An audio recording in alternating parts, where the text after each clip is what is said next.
What's going on, guys? It's Jake Camaro here with the 6th episode of my Flashback Friday Halo Special series, and today we're going to be taking a look at Halo Reach, which was released September 14th, 2010 for the Xbox 360 and was developed by Bungie. Now, Halo Reach is actually the last Halo game developed by Bungie, and as Bungie will be breaking off from Microsoft and kind of just exploring other game genres in the years to come, and 343 Industries will be handling the Halo franchise from here on out, and Halo Combat Evolved Anniversary, which was released in 2011, last year, which I will be covering this coming Friday, and the finale of my Flashback Friday Halo Special series was developed by them, as well as some other external studios which handled the game engine. So, first of all, before I start out, this video is going up on a Sunday. That's just because me and Ryan had some scheduling issues on Friday and Saturday, which did not let us upload. I was able to upload Borderlands 2, my initial thoughts for that, as well as my initial thoughts for the Insecticon DLC for Transformers Fall of Cybertron last night. And I'm just going to put this up on Sunday because I can't put it up next Friday like I would normally do if I missed Flashback Friday. I would just put it up a week later. But unfortunately, well, not unfortunately, but Halo 4 is coming out on November 6th, and I only have one more Friday between now and then, and I need to, of course, upload Halo Combat Evolved Anniversary. So unfortunately, this is going to have to go up on a Sunday. I know I haven't been very good with scheduling, just with schoolwork and all that, and just events going on throughout the week and the weekends. I just try to upload whenever I can, and hopefully I'll get better as the months goes on and we get into the gaming season. So Halo Reach is, to start out, my favorite Halo game, hands down. I know in my Halo 3 ODST Flashback Friday from last week, I said that Halo 3 ODST was a really good game, but I think it's pretty much my second favorite, because Halo Reach I just absolutely loved. It may have just been because it was the first Halo game that I actually got when it first came out, like the first Halo game with a multiplayer. That I got when it first came out. I got Halo 3 with Halo 3 ODST in the spring of 2010, but I kind of got into that a little bit later after it had been released. But Halo Reach I got for Christmas in 2010. I know I was a Christmas noob. My parents wanted to just get it for me then, and they actually gave me the limited edition, and I'll talk about the different editions of the game a little bit later. And I was really able to get into this. I've played Halo Reach probably about 600 hours, which is a ton. That's because throughout the fall of 2010 and up until about the summer of 2011, Halo Reach was really the only game that I had for my Xbox 360 that I played a lot. Of course, in 2011 I got into all the other AAA franchises like Battlefield and Call of Duty, and I got the new Need for Speed and stuff like that. But Halo Reach is definitely my favorite, and I'm just going to go into some reasons why it's my favorite and why you will probably like it, or are liking it if you picked it up or want to pick it up in the near future. So first, to start off, we're going to get into the campaign, which is always like the main offering in Halo. The campaign is a little bit different this time around than in Halo 1, 2, or 3 and Halo 3 ODST, in that it's a prequel to the original Halo Combat Evolved. This is before the Covenant found Earth and we went on Earth and stuff like that. We got into all the conflicts, and the elites are fighting on the Covenant team still. And this is actually before Master Chief and before the events of where they find the Halo rings. So those don't really exist, and you're not playing as Master Chief. You're actually playing as Noble Six, which of course in line with all of the other Halo protagonists that you play as, you do not see his face. He does talk, unlike the rookie who didn't talk at all. But what's special about Noble Six is that there's actually not a set character model for him. He's actually whatever your Spartan character model is in a multiplayer campaign and firefight. So basically the progression in Halo Reach is pretty much you get credits for doing everything, playing firefight, campaign, and multiplayer. Of course, multiplayer is where you get the most. And then you use those credits on cosmetic upgrades to your Spartan, like helmets, shoulder pads, wrist things, visor colors, and it's pretty in-depth. It doesn't affect your Spartan's performance at all, but the look is actually reflected across every single game mode. So every time you see your character, you are always playing as your Spartan. I almost said Master Chief there. So I think that's really cool. And each character can be Noble Six. So like I'm playing with Ryan and Laser 6356, and they're both not in the commentary, of course. And we're all double six. We all have our special armor and colors and emblems and stuff. Ryan has got his clan tag as well as the blue flaming helmet. So it's really cool. It gives your character a little bit more personality. Like you can really just customize your Spartan any way that you really want it to look like. There's a ton of helmets and stuff. I actually happen to have the Mark 6. My Spartan has pretty much been the same for the past year, so I haven't really played this game for the past year because, of course, I got into all the AAA franchises. But I will definitely be getting back into the Halo series with the release of Halo 4 Tuesday, November 6th. So the campaign, all the members of Noble Team, which Noble 6 is part of. He's the 6th member of Noble Team, of course. They actually, almost all of them take off their helmet except for one named Emil. June does take his helmet off a couple times.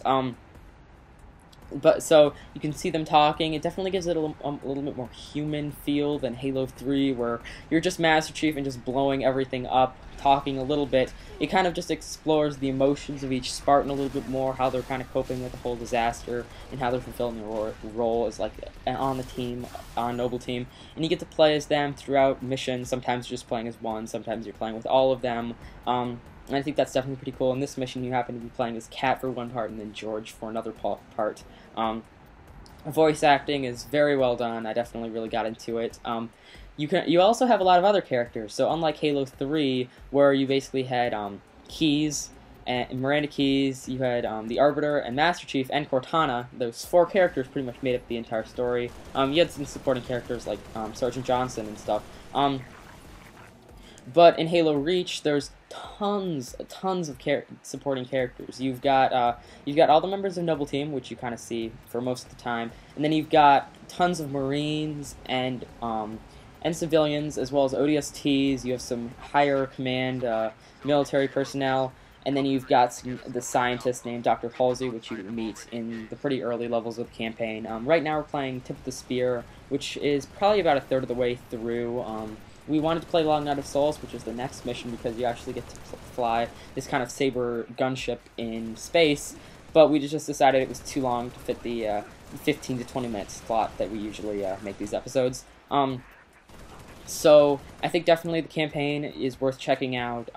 It kind of gives a different aspect on the Halo franchise, because of course Halo isn't discovered yet, and it's really just the bare bones conflict between the Covenant and the the Marines, the UNSC.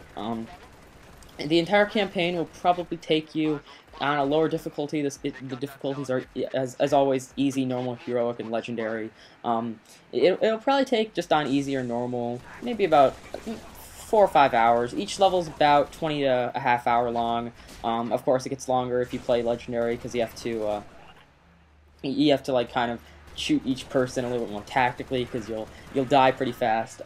Right now we're just playing on easy, so we don't die a ton, because normally on legendary you're playing as friends. You just have one guy just running there, and then everybody actually just have one guy like hang back, and then everybody else just runs it and keeps respawning off of him. But it's definitely a pretty good campaign. Playing it with friends I definitely recommend. You can have 2-player split screen, as well as up to 4 over Xbox Live. It definitely makes it really cool. You can actually have a ton of Spartans, because then you can have all of Noble Team as well as your 3 other friends. You could have this like huge group of Spartans killing everyone. And just overall, the campaign is good. But if you're getting Halo Reach just for the campaign, you'd have to think a little bit more about your purchase, because the campaign is rather short. None of the Halo campaigns are really that long. There's a little bit of replay value. There's some collectibles, which are pretty much just writing, some like other kind of like Easter egg type stuff, and then there's also some just straight up Easter eggs where you can just Bungie hit a lot all around Halo Reach, a couple on every level at least, and they're just a ton of fun to find with friends. So campaign, definitely recommend it, but it isn't totally long. So the next part of Halo Reach that I wanted to get into was the Firefight game mode. Now, Firefight, of course, came out with Halo 3 ODST, but it wasn't very customizable, and Bungie really changed that with Halo Reach. I kind of talked about that in my Flashback Friday for Halo 3 ODST last week, that it didn't really have much replay value because you couldn't really change anything about it, but in Halo Reach they fixed that entirely. You can customize what enemies you want to spawn, what weapons you want to use, how long you want it to go. There's also quite a few more maps. They're bigger. There's also now matchmaking for Firefight, so you don't have to play with friends or alone. Now you can just go into just a normal lobby, like the normal competitive multiplayer, and play with up to 3 other people. Also, 2-player split screen is available, but the frame rate is toned down and the graphics are toned down quite a bit. All in all, it's a pretty good game mode. It's still not as playable as multiplayer. You're still definitely going to get bored a little bit, and there's no map editor for Firefight maps. There is something called Forge for the multiplayer maps. Forge, of course, came out in Halo 3. It was not for Halo 3, not there with Halo 3 ODST, but it was improved on in Halo Reach. Now you have a huge building palette called Forge World, which is just a gigantic, kind of just like barren map. You can put a bunch of structures. Now you can have more Forge pieces on the map than ever before, as well as customize the colors of some vehicles and improve properties of different zones and stuff. And it's definitely a ton of fun just customizing maps with friends. So you can't do that with Forge. You can only do that with multiplayer maps. And that definitely affects the replayability of Firefight, but Bungie was able to support this game quite a bit, and 343 is still supporting this game with different Firefight game modes, and that are very crazy, with tons of weapons, and as well as you get a ton of credits for, because it's in the multiplayer component. So finally, the part that you're going to keep coming back to, of course, is just the competitive multiplayer, and I have to say this is the best iteration of competitive multiplayer for Halo Reach ever, and for the Halo franchise ever. Not as many maps as Halo 3, but definitely with Forge World you're able to make a ton more maps, which Bungie included quite a few on the disc, and then there's been a ton of community maps as well. All your favorite game modes return, like Capture the Flag and Team Slayer, as well as some new ones, like Invasion, which is this objective-based game mode where you have to kind of get in it's basically 3 waves.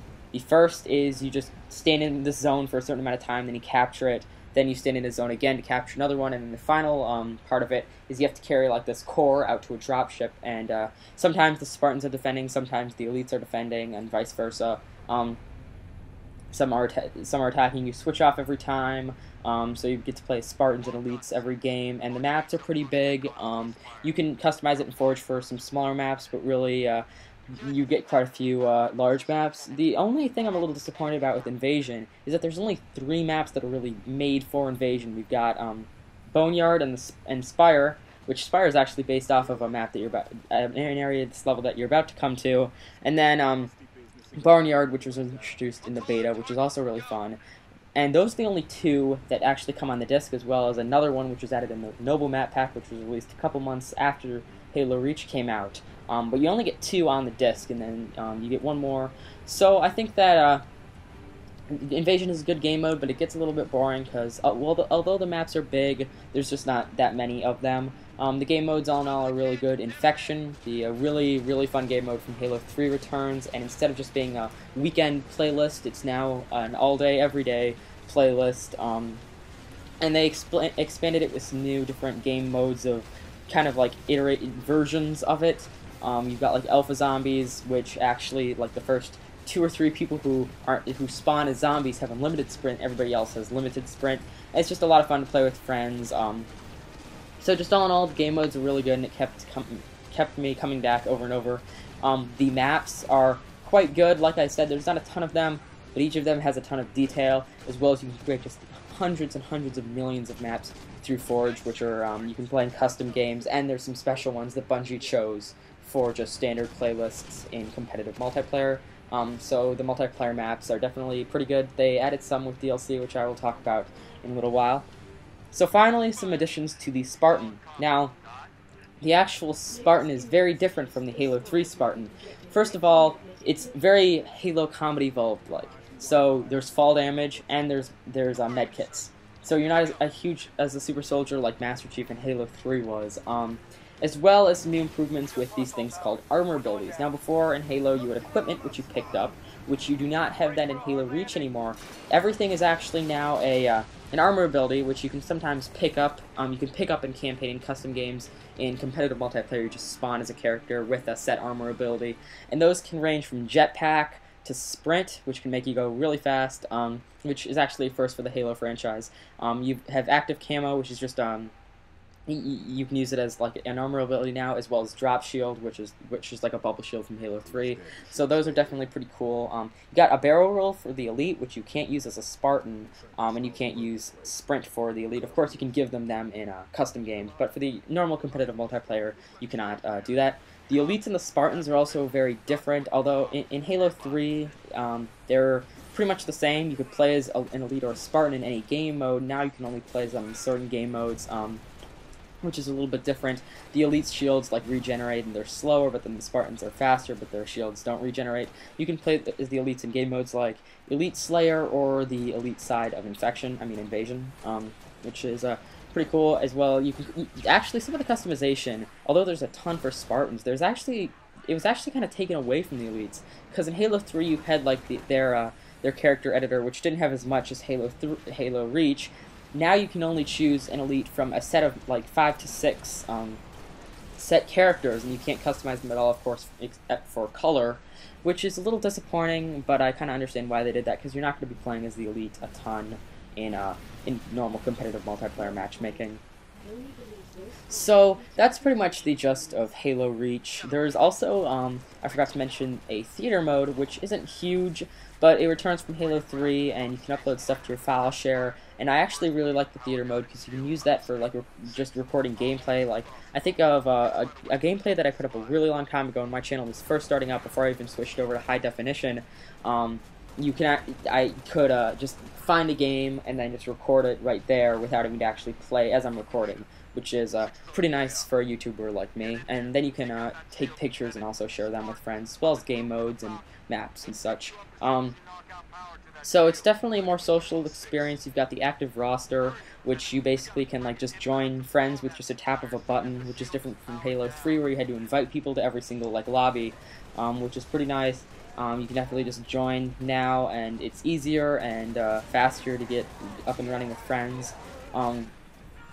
So all in all, I really enjoyed Halo Reach, and I keep enjoying it even 2 years later. I'm still playing it, and if you're a big Halo fan or not a big Halo fan, I would definitely recommend picking Halo Reach up. There were 3 DLCs available for it: the Noble map pack released in December, the Defiant map pack released in March. Those 2 map packs just added some normal maps, as well as the Defiant map pack added 1 new Firefight map. And then there was the Anniversary map pack released in the fall of 2011, which added some Halo 1 and 2 maps. That also came bundled with Halo Combat Evolved Anniversary. Finally, there's 3 editions of the game. There's the standard, the limited, which is $80, comes with a journal from Dr. Halsey, and a limited edition for $150, which comes with the journal from Dr. Halsey, as well as some in-game characters like the flaming helmet, which I'm using. And you get this gigantic kind of statue of a bunch of all the Spartans in Noble Team, except for, of course, Noble 6. So if you like this video, thumbs up, subscribe, comment, and I'll see you guys later. I'll see you on Friday for the final episode of the Halo Flashback Friday series with Halo Combat Evolved Anniversary. So hope you enjoyed this video, and peace out.